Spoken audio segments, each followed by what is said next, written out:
Salam sejahtera buat kita semua. Shalom. Shalom, Shalom. shalom, Apa Debbie. kabar? Apa kabar semuanya? Kabar baik, kabar baik. Puji Biar Tuhan. nggak Kita baik, semua masih sehat. ya, dalam keadaan baik, dalam proses pemulihan.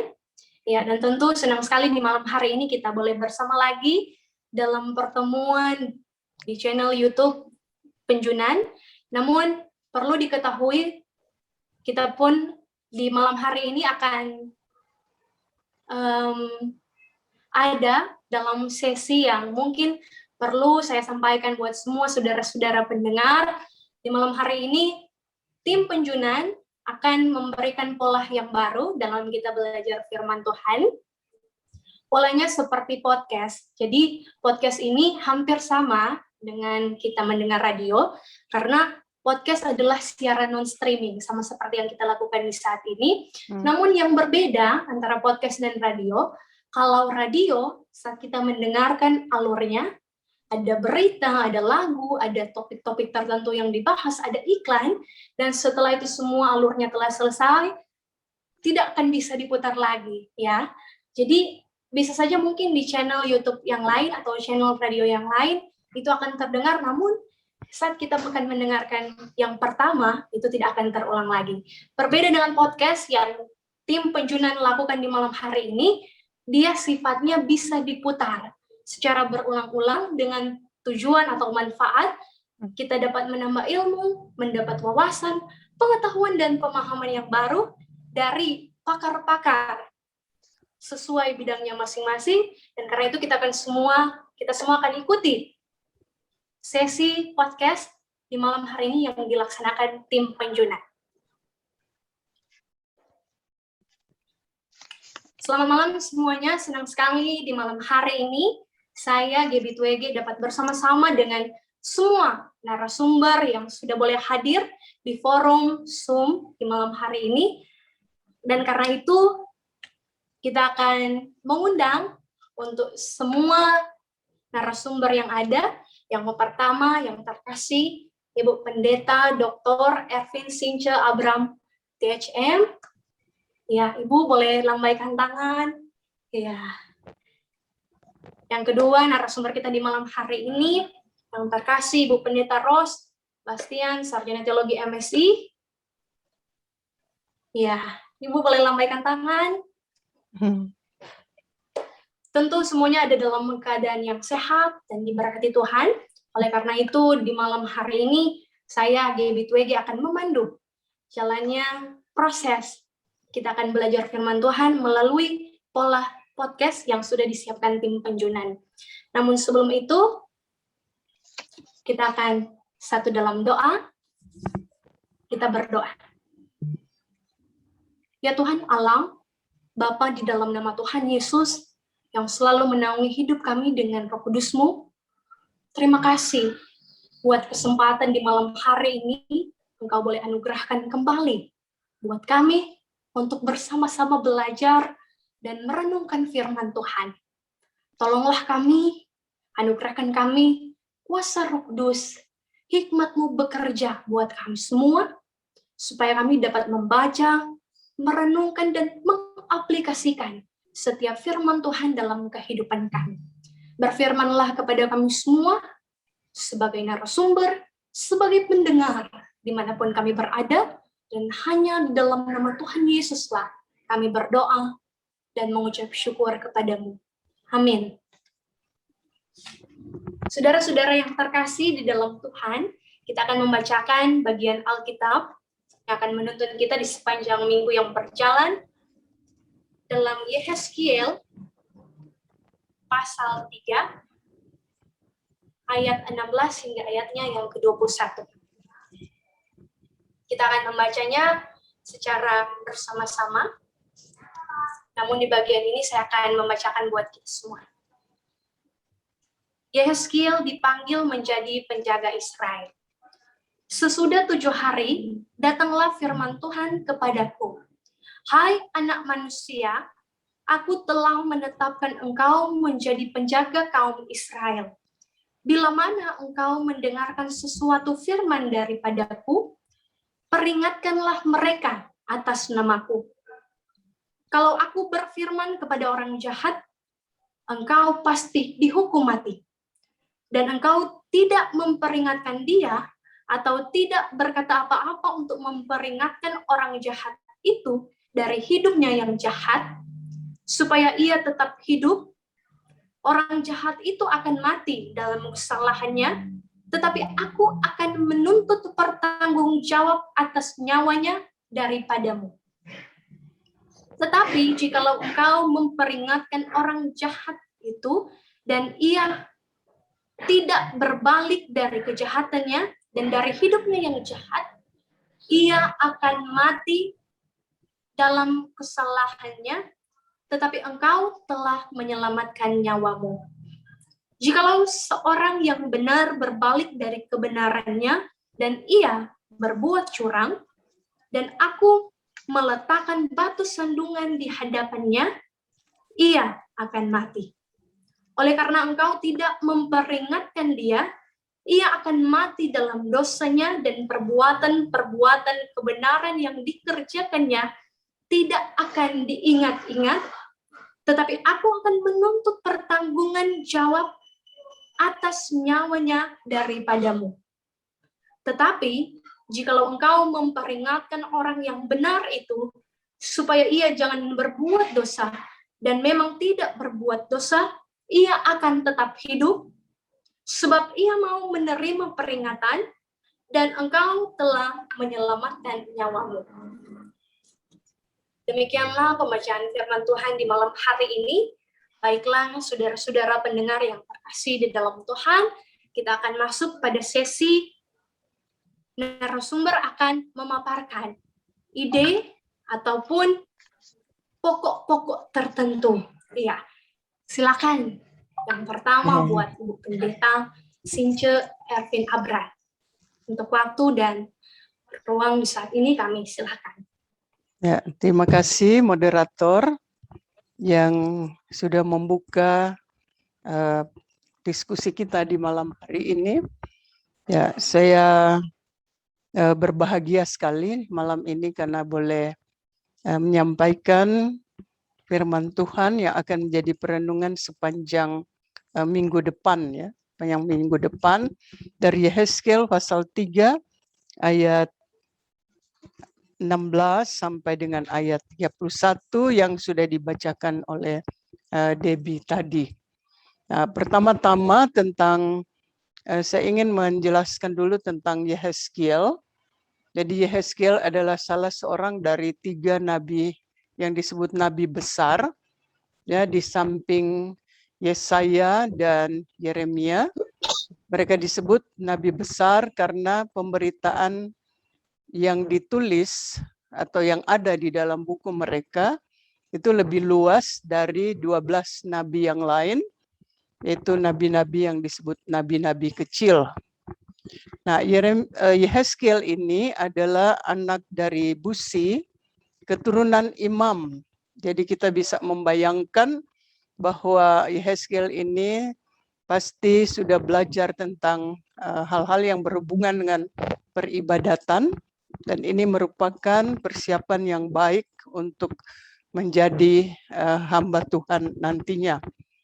Dan kira-kira pada tahun 571 sebelum Masehi, dia dibawa ke Babilonia untuk bergabung dengan orang-orang Israel Selatan atau Yahuda yang sudah lebih dahulu diangkut ke Babilonia sebagai orang buangan. Kira-kira 3 sampai 6 tahun sebelum Yehezkiel dibawa ke Babilonia.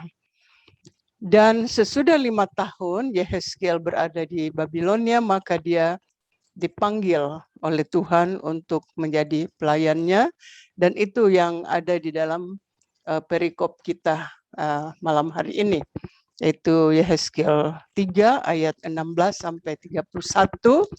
Dikatakan bahwa Yehezkiel dipanggil untuk menjadi penjaga Israel. Istilah penjaga Israel berasal dari bahasa Yunani Sophe. Sophe artinya kalau dalam terjemahan bahasa Inggris watchman, dapat diterjemahkan dengan pengawas. Dan saya sepertinya lebih suka istilah pengawas dari penjaga, ya. Kalau penjaga kan kedengarannya tidak terlalu dinamis, ya. Tetapi pengawas itu atau watchman itu lebih dinamis. Apalagi kalau kita membaca tugas yang diberikan oleh Tuhan kepada Yehezkiel, baik yang diberitakan dalam pasal 2 sebelum pasal 3 ini, atau di dalam perikop sebelum perikop yang menjadi perenungan ini. Karena dalam pasal 2 umpamanya dikatakan, aku mengutus engkau ke tengah-tengah umat yang pemberontak. Umat Israel kan sering memberontak kepada Tuhan. Aku mengutus engkau kepada umat yang mendurhaka kepadaku. Jadi bukan main ini, bukan main. Jadi sepertinya penugasan yang diberikan kepada Yehezkiel sebagai pengawas itu lebih tepat. Artinya dia mengawas, memperhatikan dengan seksama bagaimana umat Allah itu seharusnya bertindak atau melakukan segala sesuatu di hadapan Tuhan. Nah, kemudian juga dikatakan bahwa Yehezkiel itu dalam perikop kita, Yehezkiel ditugaskan untuk berhadapan dengan orang-orang jahat.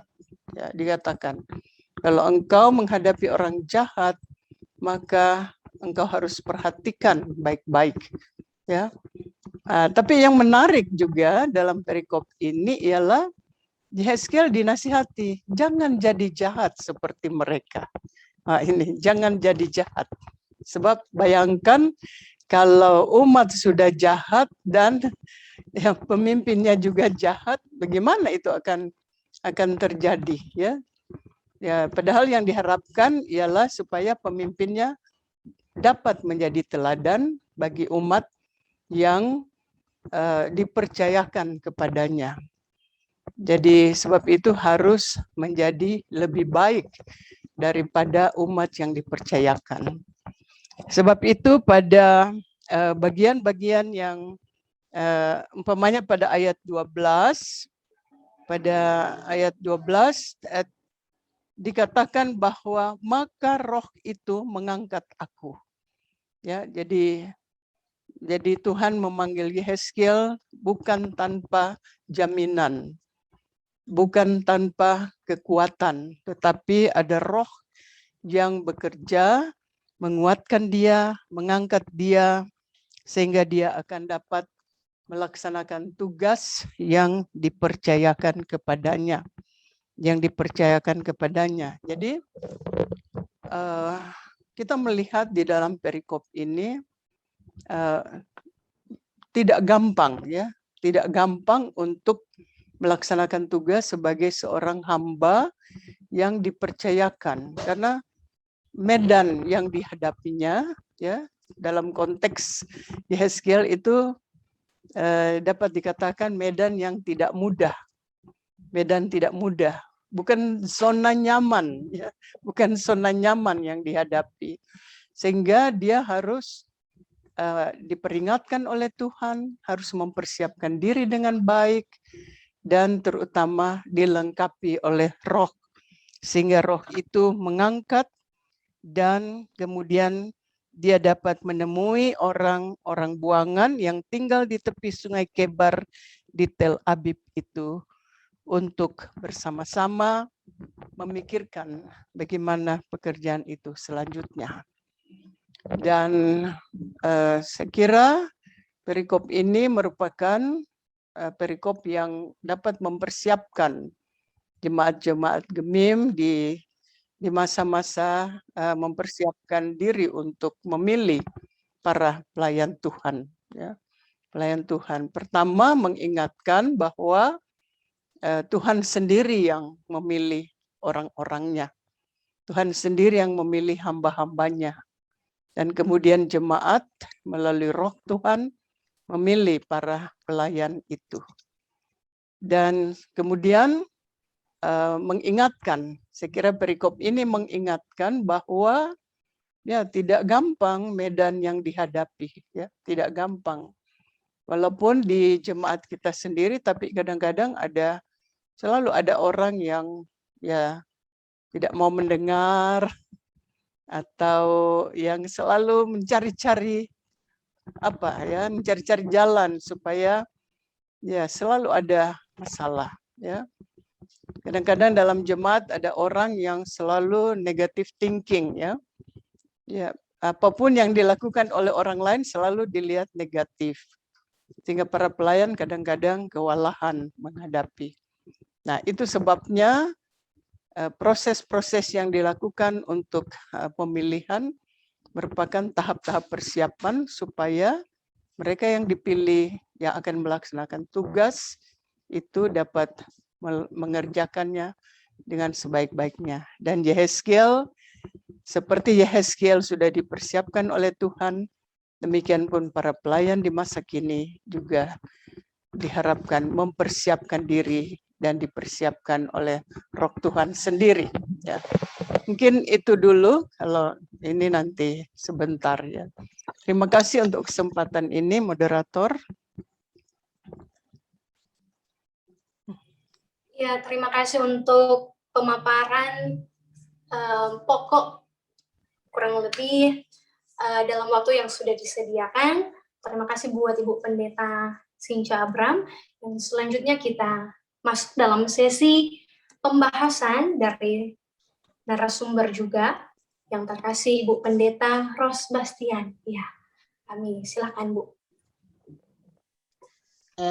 Terima kasih atas kesempatan. Pertama, saya merasa berkewajiban ya untuk menyampaikan ucapan terima kasih atas kepercayaan yang diberikan untuk terlibat dalam kegiatan ini. Selanjutnya, kalau tadi Ibu Sinca sudah mulai dengan latar belakang, maka saya tidak akan kembali lagi ke situ. Saya akan langsung saja masuk dalam teks ya. Kalau kita lihat Yehezkiel pasal 3 ayat 16 sampai ayat 21, maka kita akan dapati bagian ini terdiri dari 3 bagian besar. Ya. Pertama ayat 16 dan ayat 17 mau mengatakan bagaimana panggilan atau bahwa yang menetapkan orang menjadi penjaga atau pengawas. Saya lebih setuju apa yang dikatakan oleh Ibu Sinca, itu kita pakai istilah pengawas. Yang menetapkan itu adalah Allah. Dan di dalamnya ada isi panggilan, yakni memberi peringatan atas namanya, atas nama Allah. Dan peringatan itu berdasarkan firman. Itu yang pertama ya. Bagian kedua, ayat 18-19 mau mengatakan bahwa pengawas atau boleh juga kita sebut gembala itu bertanggung jawab juga untuk meluruskan orang-orang jahat. Itu yang ayat 18 dan 19. Dan yang menarik di sini kita lihat bahwa selain peringatan yang diberikan oleh pengawas itu atau gembala itu, ini juga ada peringatan untuk gembala, yakni mereka itu harus menasehati, memperingatkan supaya orang jahat itu tetap hidup. Dan jika orang jahat itu tidak diperingatkan, dia mati dalam kesalahannya, maka Tuhan atau Allah yang memberikan tugas itu akan menuntut pertanggungjawab atas nyawanya daripadamu. Jadi saudara, dari sini kita melihat bahwa nyawa orang yang tidak diperingatkan itu menjadi tanggung jawab dari sang gembala. Dan selanjutnya dikatakan sebaliknya, jika engkau memperingatkan orang jahat itu dan ia tidak berbalik dari kejahatannya dan hidupnya yang jahat, ia akan mati dalam kesalahannya, tetapi engkau telah menyelamatkan nyawamu. Jadi tugas panggilan ini juga menyangkut kehidupan masa kini dan kehidupan masa depan. Dalam arti bahwa keselamatan nyawa kita, yang saya katakan kita ya, karena kita ini termasuk pada pengawas atau gembala-gembala, itu tergantung pada apakah kita melakukan tugas untuk memperingatkan itu atau tidak. Dan bagian yang ketiga, ayat 20 sampai 21 itu bicara tentang orang benar. Kalau tadi ada orang jahat, juga ada orang benar. Orang benar yang berbalik dari kebenarannya dan berbuat curang, dan aku meletakkan batu sandungan di hadapannya, ia akan mati. Oleh karena itu, jika engkau tidak memperingatkan dia, maka juga nyawa dari orang benar yang mati itu tetap menjadi tanggung jawab sang gembala atau sang pengawas. Tetapi jika engkau memperingatkan orang benar itu, ayat 21, maka di sini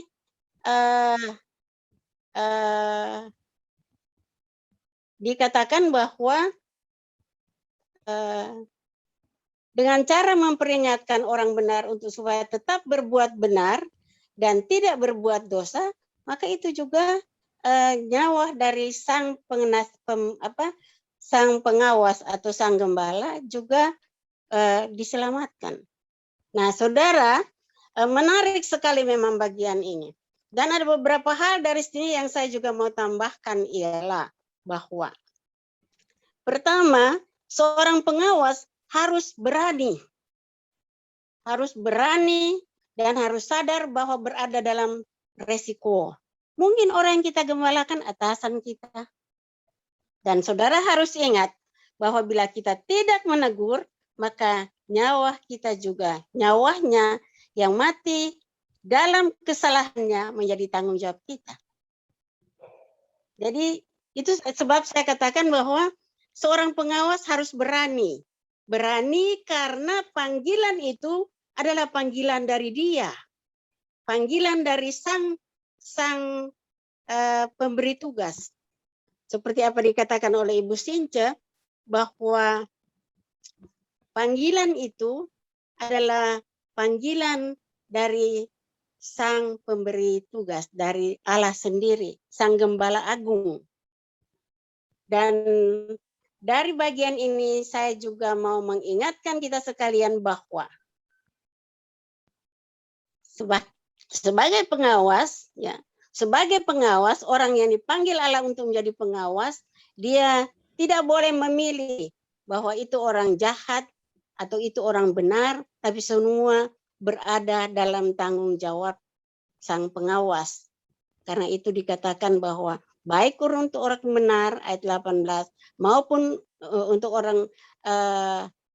orang jahat ayat 18 dan ayat 19, dan untuk orang benar dalam ayat 20-21 tetap dikatakan bahwa nyawa mereka menjadi tanggung jawab dari sang pengawas.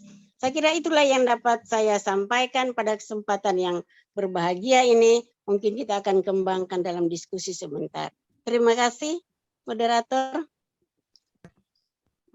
Terima kasih buat Ibu Pendeta Ros yang sudah mengemukakan ide kajian khususnya dalam pembacaan kita di saat ini. Kalaupun tadi Bu Sinca Bram menjelaskan tentang latar belakang juga pun disinggung dalam pembacaan, Ibu Pendeta Ros juga seperti itu menyinggung bagian isi.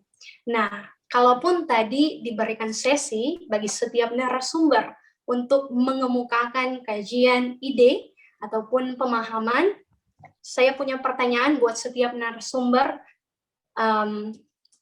apa bagian yang paling menarik dari pokok bacaan kita di saat ini? Mungkin ada pandangan tersendiri dari Ibu Pendeta Abram dan juga Ibu Pendeta Rose.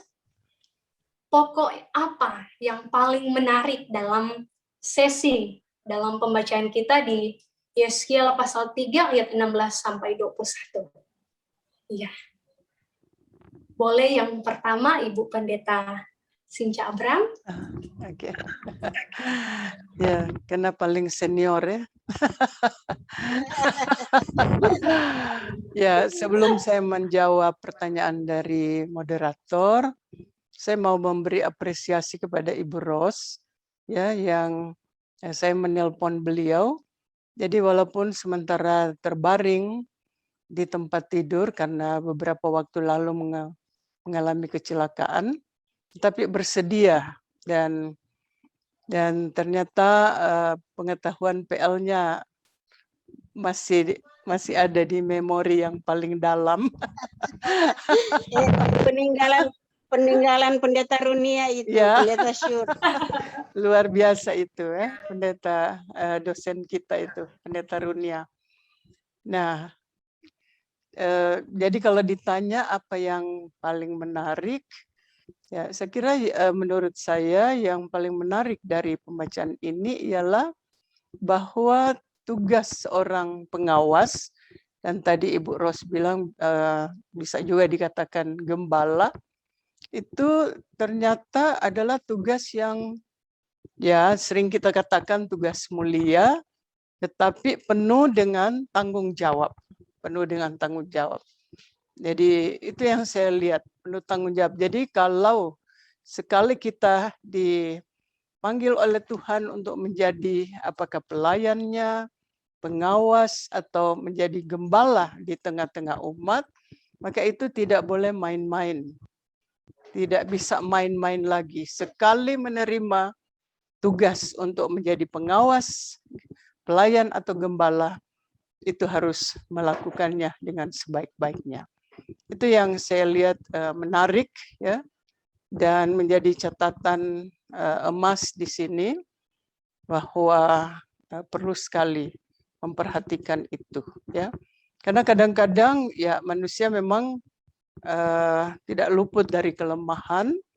Ya, biasanya sebelum pemilihan, waduh menggebu-gebu ini, menggebu-gebu. Begitupun baru diteguhkan beberapa bulan sangat luar biasa, ya. Tetapi lama kelamaan mulai kendor lagi, ya, mulai kendor, lama-lama sudah tidak kelihatan, ya.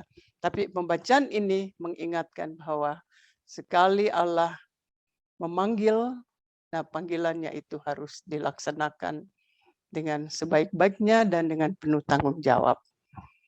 Begitu dulu dari saya. Terima kasih, moderator. Iya, yang boleh saya pahami dari hal yang paling menarik menurut Ibu Sinca Abram, yaitu tugas pengawas atau gembala saat diberikan Tuhan kepada seseorang harus dijalani dengan penuh tanggung jawab. Jangan sampai semangat itu kendor saat baru dilantik ya, apalagi di bulan depan kita akan memilih pelayan khusus untuk beberapa periode tertentu. Memang ya tidak sedikit yang ya pertama semangat sekali, pertama berapi-api, namun kian lambat kian menurun. Iya. Padam. Padam. Selanjutnya diberikan kesempatan buat Ibu Pendeta Ros untuk mengemukakan apa poin yang paling menarik di sesi pembacaan kita saat ini. Terima kasih. Saya mau mengatakan bahwa yang menarik bagi saya dari perikop ini adalah bahwa gembala atau pengawas yang tidak melakukan tugasnya sebagai seorang gembala atau pengawas yang benar menurut Yeskiel, maka nyawanya juga tidak akan selamat. Menarik tuh ini. Banyak kali kita hanya berpikir yang penting so kerja, mau sungguh-sungguh atau tidak, nggak ada hubungan dengan penyawa. Tetapi kalau kita lihat 2 kali di sini, dalam ayat 19 dan dalam ayat 21, dikatakan jelas sekali, tetapi engkau telah menyelamatkan nyawamu. Jadi kalau orang benar, orang jahat itu tidak mau bertobat, dan kita sudah peringatkan, maka nyawa kita itu akan menyelamatkan nyawa kita. Jadi ada semacam, sebenarnya menurut saya ada semacam warning dari Allah. Kalau kamu tidak melaksanakan tugas kepengawasan itu secara baik dan bertanggung jawab, maka nyawamu juga tidak akan selamat. Coba kita perhatikan, menarik sekali ini. Dan kalau ini kita jadikan sesuatu yang menarik dan kita jadikan sesuatu yang merupakan peringatan, maka tidak ada orang yang terpilih kok lama-lama jadi suam. Karena pada saat dia menjadi suam, maka nyawanya juga tidak akan diselamatkan. Saya kira itu dulu. Menarik. Ya, menarik sekali dari dan tidak gampang juga. Ya. Iya. Tidak gampang. Tidak gampang karena konsekuensi dari melanggar kewajiban tanggung jawab yang sudah dipercayakan kepada seseorang, kalau tidak dijalankan sungguh-sungguh, konsekuensinya nyawanya tidak akan terselamatkan. Ya, kalau konteks dalam bagian bacaan kita di saat ini. Moderator, saya juga melihat ada hal lain yang menarik. Boleh? Masih ada waktu? Boleh. Ya, saya melihat bahwa dalam pembacaan ini Tuhan atau Allah yang memanggil Yehezkiel mengetahui bahwa ini tidak gampang. Sebab itu Allah mempersiapkan roh. Allah mempersiapkan roh untuk mengangkat, untuk memberi kekuatan kepada Yehezkiel. Jadi saya kira luar biasa Allah itu, ya. Allah yang memanggil, mengetahui bahwa ya kadang-kadang manusia tidak mampu, tetapi mempersiapkan dengan roh itu. Sebab itu bagi saya ini suatu hal yang luar biasa, menunjukkan betapa Allah yang memanggil manusia untuk menjadi hambanya. Dia mengenal kekuatan dan kelemahan kita. Dan sebab itu ada dipersiapkan kekuatan itu. Jadi tinggal bagaimana kita memanfaatkan kekuatan yang Tuhan Allah sudah berikan. Kira ini tambahan tentang hal yang menarik. Terima kasih. Terima kasih. Tambahan dari Ibu Pendeta Sinca Abram, Allah adalah luar biasa saat Dia memanggil seseorang dalam pelayanan, walaupun dalam pikiran manusia tidak mampu, namun dalam pikiran Allah, Dia yang memanggil, Dia yang setia, Dia juga yang akan memampukan setiap orang yang dipakainya dalam pelayanan. Nah, saudara-saudara narasumber yang terkasih dalam Tuhan, baik kita tiba pada sesi selanjutnya, yaitu sesi saya sebagai moderator akan memberikan pertanyaan buat ibu-ibu yang menjadi narasumber, Ibu Pendeta Sinca dan Ibu Pendeta Ros. Pertanyaan saya yaitu ada suatu tafsiran yang saya baca dikatakan bahwa kitab Yehezkiel dianggap sulit ditafsirkan. Karena langsung menyinggung tentang penglihatan kemuliaan Allah, yang mungkin ada beberapa ahli yang menganggap bahwa hal ini menjadi tanda warning atau was-was tentang adanya penyesatan. Waktu itu saya baca di suatu buku yang mengatakan ada seorang ahli yang mengatakan kalau Nabi Yehezkiel adalah nabi yang suka berimajinasi karena tertarik untuk mengangkat, ya, karena waktu itu Kalau konteks roh mengangkat Nabi Yeskiel mungkin sulit dipahami kalau kita menggunakan rasio. Dan dalam bagian ini pun penglihatan kemuliaan Tuhan yang Nabi Yeskiel sampaikan seolah-olah begitu nyata. Ada memang yang khawatir kalaupun ini memicu perbedaan-perbedaan pendapat yang berkaitan dengan misteri Allah. Ya, bagaimana menurut saudara-saudari narasumber? Waktu kami silakan. Kalau sekarang boleh mulai dari junior dulu ya.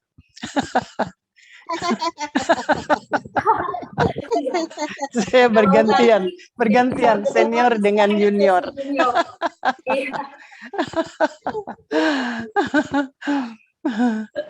Supaya bervariasi. Makasih. Saya kira kalau kita mau ikuti cara Yeskiel menyampaikan firman yang dipercayakan kepadanya, maka kita akan melihat memang ada kalanya begitu banyak perumpamaan. Misalnya dia melihat tulang-tulang kering yang hidup dan seterusnya, masih banyak. Tapi kalau di bagian yang kita bahas pada malam hari ini, saya justru melihat bahwa Yeskiel begitu realis menyampaikan sesuatu yang sangat real, sesuatu yang sangat realistis. Dia menunjuk bagaimana mendekati orang jahat dan bagaimana menjaga orang benar supaya tetap benar. Jadi tidak juga pada semua bagian dari Yeskiel itu sulit dimengerti. Tapi karena dia memang mengangkat sesuatu dalam apa istilahnya itu ya, ada simbol-simbol. Ya, simbol-simbol yang dia pakai. Tapi kalau di sini di bagian ini, jadi ada bagian di mana dia secara real melihat apa yang menjadi tantangan bagi seorang yang dipanggil oleh Allah untuk menjadi dia katakan penjaga, tapi saya juga lebih setuju dengan mengangkat sebagai pengawas.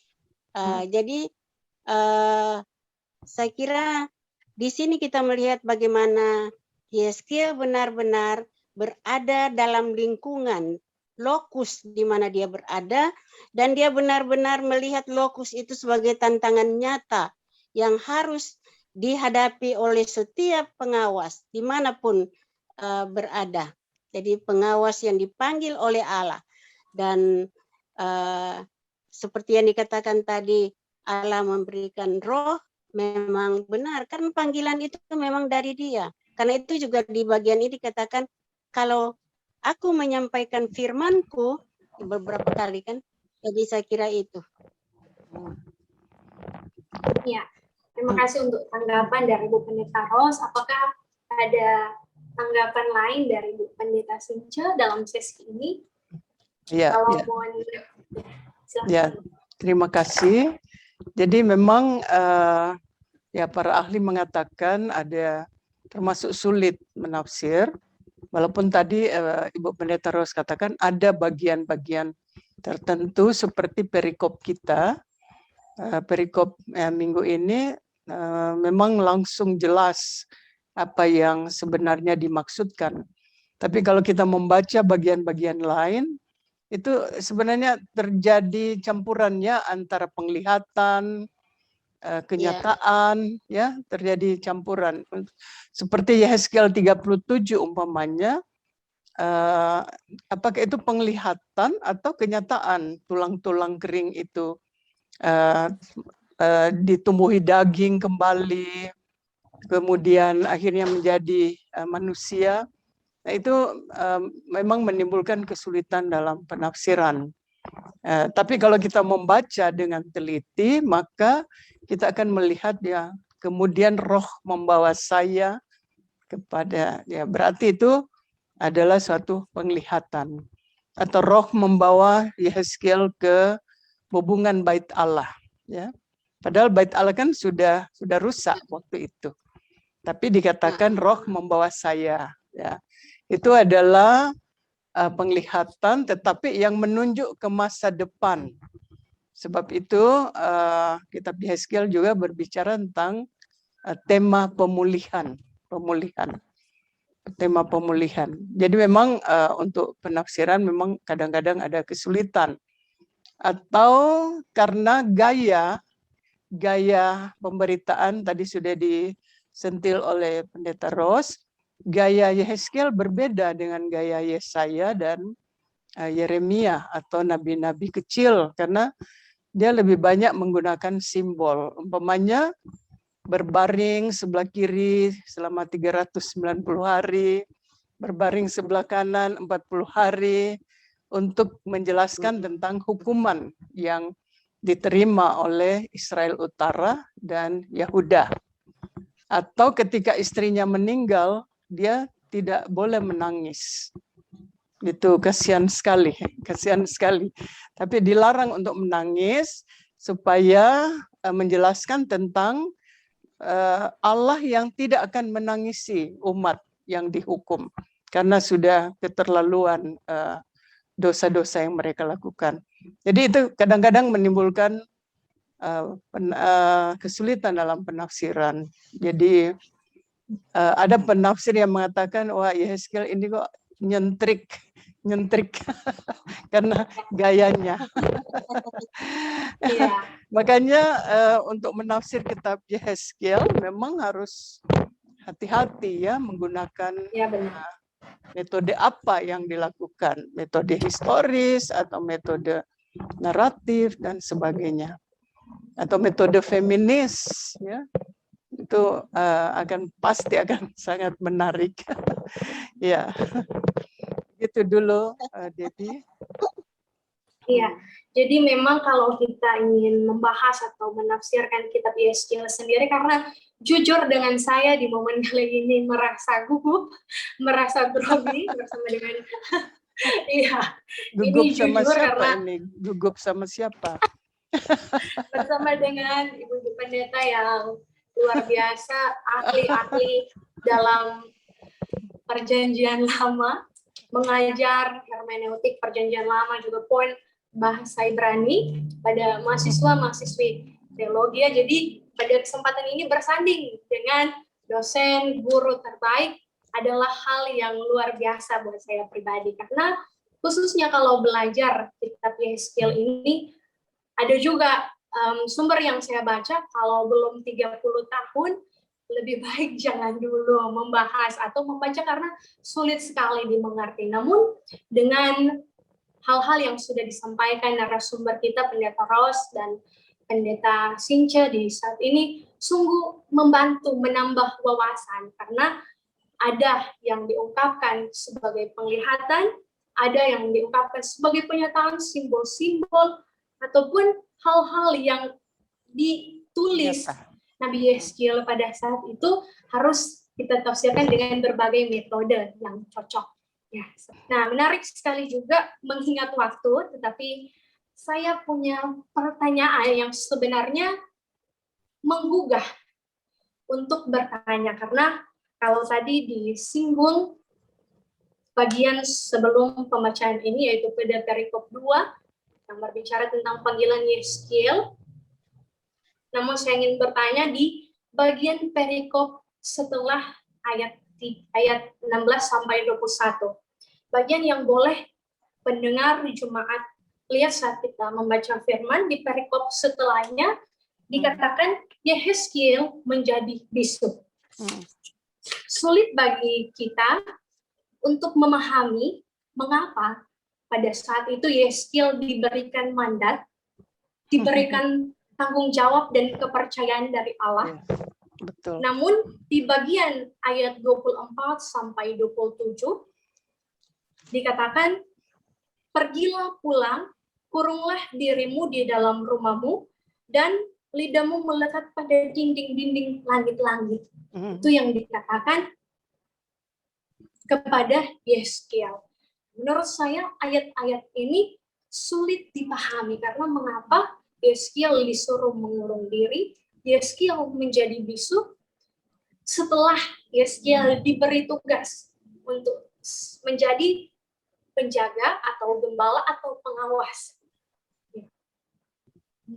Menurut narasumber Ibu Pendeta Rose dan Ibu Pendeta Sinca seperti apa? Jadi Ibu Sinca dulu. ya, terima kasih. Jadi bagian ini juga itu yang tadi termasuk di kesulitan dalam penafsiran. Cuma kalau kita melihat apa yang tadi juga sudah disebut bahwa dalam cara penyampaian firman oleh Yehezkiel memang kadang-kadang menggunakan bahasa atau cara simbolis, ya, simbolis. Nah, sebelum dia menjadi bisu, sebenarnya atau dibisukan sebenarnya, karena dibilang aku akan membuat lidahmu melekat pada langit-langitmu. Jadi itu sebenarnya dibisukan. Dan sebelumnya dia diikat dengan tali dan dibelenggu. Jadi menurut saya ini adalah ya bahasa-bahasa atau tindakan simbolis, ya, untuk menjelaskan tentang bagaimana kalau umat tidak mendengar Allah lagi, ya, tidak mendengar Allah lagi. Jadi akan menjadi bisu, tidak ada apa-apa yang diberitakan, tidak ada apa-apa yang akan diberitakan. Tapi itu merupakan cara Allah untuk menyampaikan maksudnya melalui Yehezkiel. Sebab itu dikatakan Yehezkiel memang berbeda dengan nabi-nabi yang lain dalam menyampaikan beritanya. Ya. Dia banyak menggunakan bahasa simbolis. Dan saya kira dia menjadi bisu itu juga adalah tindakan simbolis. Sebab kalau bukan simbolis, ya apa gunanya Yehezkiel dipanggil untuk menyampaikan firman Tuhan, tapi dibisukan. Pasti ada maksud. Ya, silakan Ibu Ros. Terima kasih. Saya berpikir tentang ayat yang selanjutnya ini, mengapa dia dibisukan, artinya lidahnya melekat di langit-langit. Mungkin itu sebagai simbol bahwa ada saat-saat tertentu kita apa ya namanya mendengar, berdiam diri, ya, berdiam diri, mendengar, lebih banyak mendengar daripada bicara. Mungkin seperti itulah simbol itu, karena dia dikatakan juga bahwa dia dibelenggu, dia diikat. Jadi ada saat memang menyadari ketidakberdayaan, begitu. Dan kalau demikian maka yang harus selalu kita sampaikan dalam kehati-hatian, dalam tanggung jawab adalah firman, bukan apa yang kita pikirkan, bukan apa yang kita mau.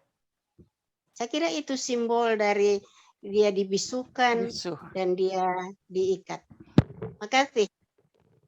Ya, terima kasih, karena ini juga sebenarnya tak sedikit orang yang akan mengalami kebingungan kalau tidak mengetahui bahasa simbolis yang Yehezkiel gunakan pada bagian ini. Nah, saudari-saudari narasumber yang saya kasihi, senang sekali di malam hari ini momen yang baru dilaksanakan tim penjunan pada sesi kali ini sungguh menarik, karena sebenarnya ada begitu banyak pertanyaan yang hendak saya pribadi tanyakan, ataupun saudara-saudari pendengar yang akan melihat sesi podcast pada saat ini. Namun mengingat waktu, kita akan berakhir di momen kali ini, karena memang jujur menarik sekali. Orang-orang yang mengikuti, jujur sebagai mahasiswa juga perlu untuk terus-menerus menggali, belajar. Momen saat ini sebenarnya tidak cukup, masih mengharapkan untuk lebih kita bertemu di momen selanjutnya. Jadi saya pun mau mengingatkan buat saudara-saudara pendengar dimanapun kita semua berada. Kalaupun masih ada sedikit hal yang membingungkan atau yang menjadi pertanyaan saudara-saudari, disilahkan untuk mengisi di kolom komentar di channel YouTube Penjunan. Jangan lupa untuk like, komen, dan subscribe semua yang ada di dalam hati saudara-saudari, silahkan ungkapkan. Ya, dan berakhirlah sudah sesi podcast dari Penjunan di malam hari ini. Di saat ini sudah berakhir. Saya mengucapkan banyak terima kasih kepada kedua narasumber kita di saat ini, yang terkasih Ibu Pendeta Dr. Ervin Sinche Abraham, THM.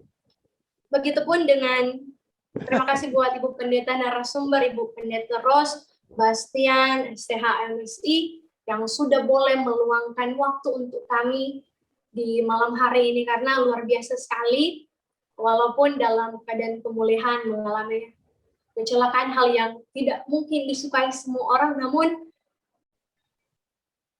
tetap menjalankan tugas pelayanan dengan sungguh-sungguh. Boleh sekali lagi kita semua pendengar memberikan claps buat kemuliaan Tuhan dan narasumber kita di malam hari ini, biar kiranya setiap kesalahan dalam pengucapan kata, gelar, ataupun hal-hal yang berkaitan dengan identitas kedua narasumber kita di malam ini, mohon maaf, biar kiranya kita dapat bertemu kembali di momen sesi podcast, sesi pembahasan firman Tuhan di channel YouTube Penjunan, dan semoga kita semua tetap terus dalam lindungan Tuhan. Tuhan Yesus memberkati kita semua. Shalom. Shalom. Shalom.